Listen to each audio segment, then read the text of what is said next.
Bonjour, mon nom est Anne-Clara Miette et j'ai décidé de faire le numéro 5 par rapport au problème numéro 2. Donc pour l'examen final du cours 2410.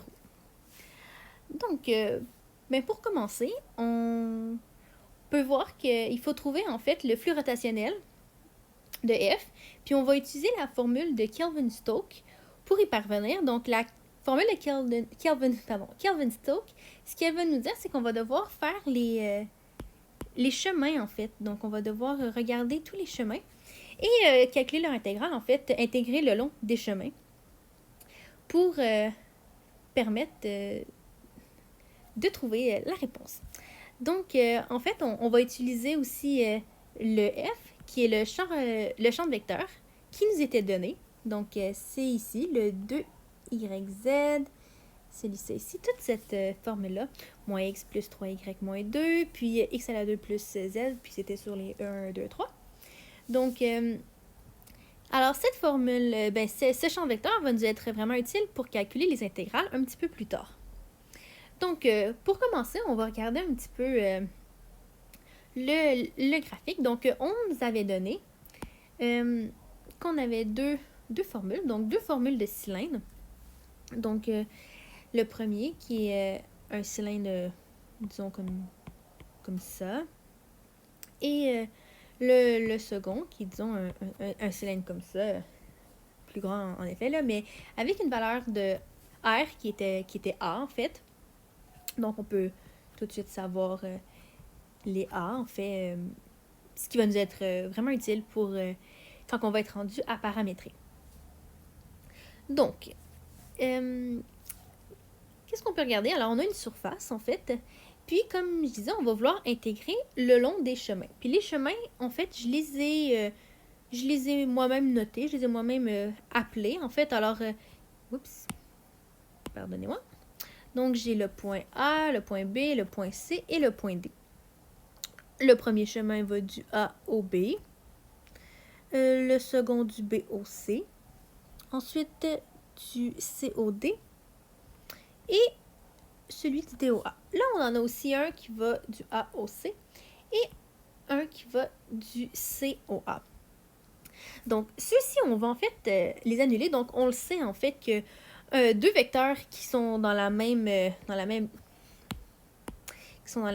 mais qui sont opposés, en fait, vont s'annuler. Donc, je les ai notés ici. Donc, on faisait la sommation de tout ça ici, mais en fait, on va annuler celui que j'ai appelé le 5 et le 6.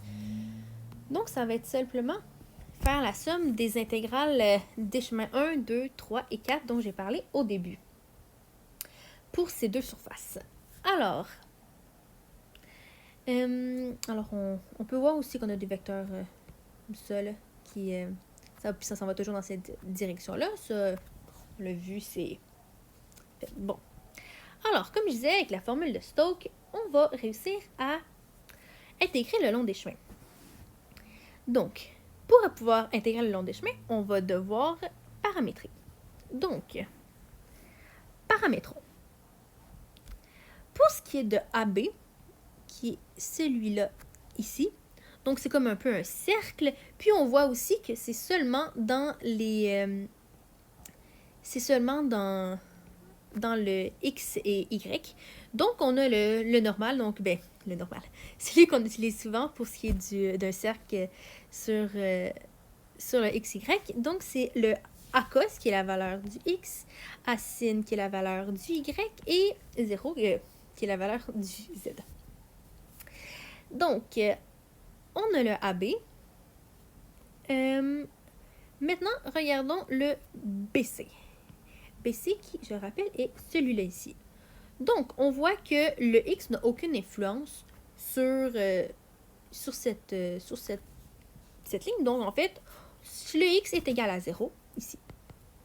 Ensuite, le Y est égal à A, puisque comme on avait vu que le R était égal à A, le Y est égal à A et ne changera pas, en fait. Donc, ça va être le même Y tout le long. Pour ce qui est du T, je l'ai appelé T, c'est une variable. Puis, on voit qu'il va bouger, en fait, sur le Z. Il va fluctuer. Fluctuer, c'est pas le bon terme, mais il va en monter comme ça. Donc, on a t qui est une variable. Maintenant, puis on sait, là, ça va aller de 0 à a ici, là, le t. Donc, le CD maintenant, qui est celui-là ici. Je mets toujours les flèches dans cette direction-là, là, le sens du cercle trigo, en fait, là, le sens anti-horaire. Donc, CD qui est, en fait, le X n'a encore pas d'influence, le X donne 0. Le Y, lui, c'était, c'est lui maintenant qui va bouger comme ça ici. Puis, encore une fois, ça va être A qui va être la valeur, mais ici, ça va être pour celle du Z, mais le Z, on voit, il ne bouge pas. Donc, ça va être A qui est une constante, en fait. Le A, c'est une constante. Bon. DA maintenant. Celui-ci. Donc, alors, ça va être... on va voir que c'est X puis Z, là, il va bouger dans le X puis le Z. Donc, le X, ça ne va pas changer comme pour ce qui était du AB. Dans ce sens que ça va être ACOS. Ici, le Y n'a pas d'influence, donc c'est 0. Et le Z, ça va être le ASIN. Donc, on a paramétré maintenant les chemins, les bords. On veut maintenant pouvoir calculer l'intégrale. Donc, première intégrale, je l'ai appelée juste ici le 1. Donc, on va prendre le champ de vecteur que j'ai retranscrit ici, le champ de vecteur, qui était le 2YZ, puis là, moi, j'ai mis DX. Puis là, il y a le moins X plus 3Y moins 2, qui est le DY. Et ensuite, le X à la 2 plus Z, qui va être le DZ. On va intégrer le tout, mais on va aussi devoir calculer la dérivée, en fait, du X, la dérivée du Y, la dérivée du Z, et ça pour tous les intégrales. Comme ça, on va pouvoir les remplacer dans la formule. Je me réexplique un petit peu mieux. Donc, on avait ce qu'on a trouvé précédemment ici pour ce qui était du AB. On avait ça ici. On fait la première. Alors, dérivation de ACOS.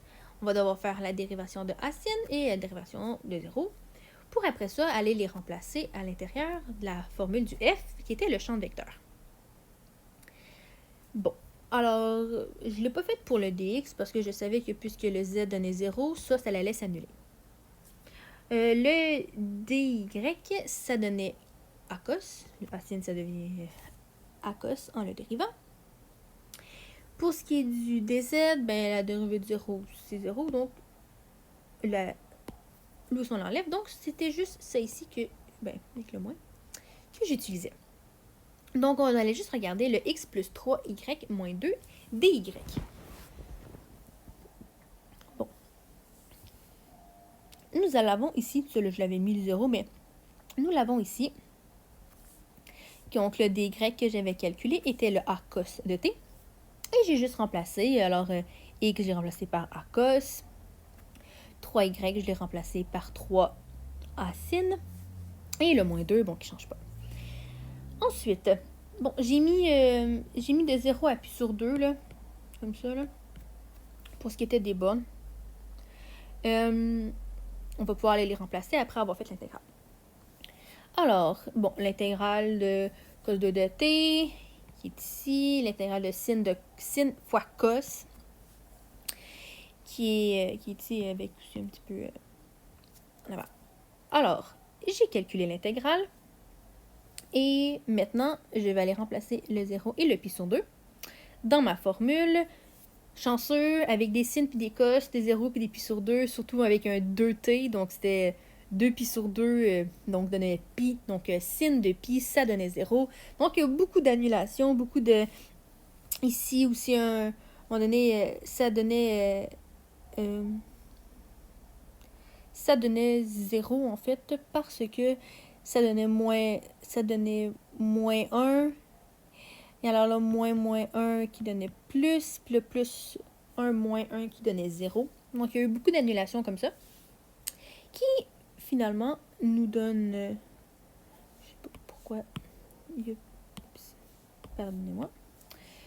Qui nous donne, finalement, le 2, en parenthèse, 2 moins A, puis plus 6 divisé par 4. Donc, on a calculé la première intégrale. On a 3 autres à calculer. On va aller avec le deuxième. Donc, j'ai encore ma même formule du champ de vecteur. Celle-là n'a pas changé, c'est la formule. C'était F. Cette fois-ci, comme on avait vu avec le 2 ici, c'était pour aller de B à C avec avec 0 en valeur de X, A en valeur de Y et T en valeur de Z. Alors, je le mets aussi dans ma formule, je fais la même chose. Donc, je dérive aussi. Donc, la dérivée de 0, c'était 0. La dérivée d'une constante est égale aussi à 0, comme ça ici. Et la dérivée de y qui était t donne 1, une dérivée d'une variable. Je remplace le tout. Alors, ici, bon, on voyait que dx était 0, donc ça partait. dy était 0, donc ça partait, parce que c'était fois 0, là, donc ça s'annulait. Et là, on avait ici x à la 2 plus z dz. Bon, le x, c'était 0, donc là, on le partait, mais c'était un plus, donc on pouvait calculer le z. Z qui était t, donc on avait l'intégrale de t. Ah, puis j'avais mis de 0 à a. Comme je l'avais dit un petit peu plus haut, c'est exemple, ça va de 0 à a ici, là. Donc, ouais, je reviens. Donc, j'ai intégré mon t, c'est vraiment t à la 2 sur 2. 0, ça donnait rien, donc je l'ai remplacé, c'était juste avec le a qu'on remplaçait t par a, qui donnait a à la 2 divisé par 2. Donc, on avait la valeur de la deuxième intégrale. Troisième intégrale, maintenant, qui était celle-ci, qui était CD dans mon dessin. Donc, c'était O, T et A. On va aussi calculer son intégrale. En calculant par la... Pour commencer, on va commencer par la dérivée. Comme je disais au début, on a toujours le même champ de vecteur qui est F, là. C'est le même champ de vecteur. Donc, la dérivée de x, surtout la dérivée de 0, c'est 0. La dérivée de y, c'est 0, comme on a vu ici. Oups. Et, bon, la dérivée d'y, c'est la dérivée d'une variable, donc c'est 1. On remplace encore à l'intérieur, mais là, puisque ici, ça c'est 0, ça s'en va. Si on le fait pas, celui-là on le fait pas, donc je suis laissée avec celui-là dans le milieu. On remplace x par 0, on remplace y par t. Donc, comme j'ai fait ici, 0y par t. Puis on avait vu que la dérivée de y, c'était 1. On a ça ici. L'intégrale est faite. On remplace ce qui était dans 0 à encore aussi. On s'en veut jusqu'à r, donc mais c'est dans le sens inverse. Donc, on a ça ici. Et, bon, je le remplace à l'intérieur. Ça me donne 3a à la 2 sur 2 moins 2a. Donc, c'est la valeur pour ma troisième intégrale. Dernière maintenant. Encore une fois, j'ai mon champ de vecteur. J'ai mes données que j'avais pour ce qui est de dA ici. Pour ce qui est de dA ici. J'ai ça ici que je vais aller remplacer. Je vais faire la dérivée. Alors, ici, il y a vraiment plus de dérivées. Donc, c'est à cos. Ça va être acine. Pour ce qui est de celui-ci. Pour ce qui est d'acine, c'est à cos. Bon. On remplace le tout. Le y est égal à 0. Donc, ici, c'est 0. On l'a pas. Bon, on le compte pas, en fait, là. Ici, dy est égal à 0, 0. Donc, lui non plus. Donc, ça va surtout être pour le z. Alors, x à la 2 plus x à la 2 plus z. Donc, pour ça, les 0 aussi, je les avais écrits. Puis des z qui étaient à la dérivée de acine qui était à cos qui est ici. Donc, je remplace x, qui est a à la 2 cos de 2t, puis c'était à la 2 ici, donc à la 2, plus z qui était a sin, donc a sin qui est ici. J'intègre maintenant, puis j'intègre encore avec de 0 à pi sur 2. Donc, j'intègre encore ici. Donc, dérivée ici, c'est celle-ci et celle-ci. Bon, dérivée est fait, on va remplacer le 0 par le et le pi sur 2. On commence par pi sur 2, on remplace le tout, après ça, on remplace 0. Donc là, on avait a à la 3 sur 12, en parenthèse 9 moins 1, moins 0, puis on avait moins à la 2 sur 2.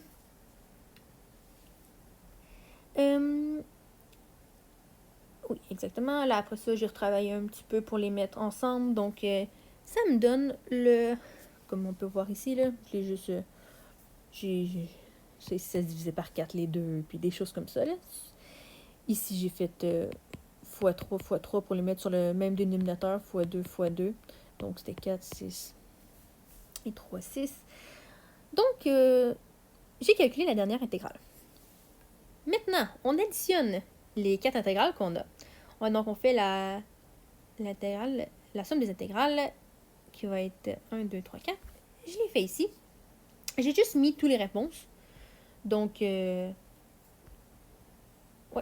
pardon, ça va vite. J'ai mis la 1, la 2, la 3 et la 4. Je les ai toutes écrites ici. J'ai juste retravaillé un petit peu. Là, j'ai renvoyé tous les données là, par là pour qu'après ça, je puisse les avoir toutes une à côté de l'autre. Puis j'ai même mis de la couleur pour mes petits A pour pouvoir à la fin mettre mes A3 ensemble, mes A2 ensemble. Puis bon, mes A, ils s'annulaient en fait. Avec une valeur qui me donnait 2A à la 3 sur 3 plus A à la 2 sur 2, en parenthèse, 2 moins pi sur 2. Donc, c'est ma valeur, c'est ma réponse. C'est la réponse pour mon numéro 2.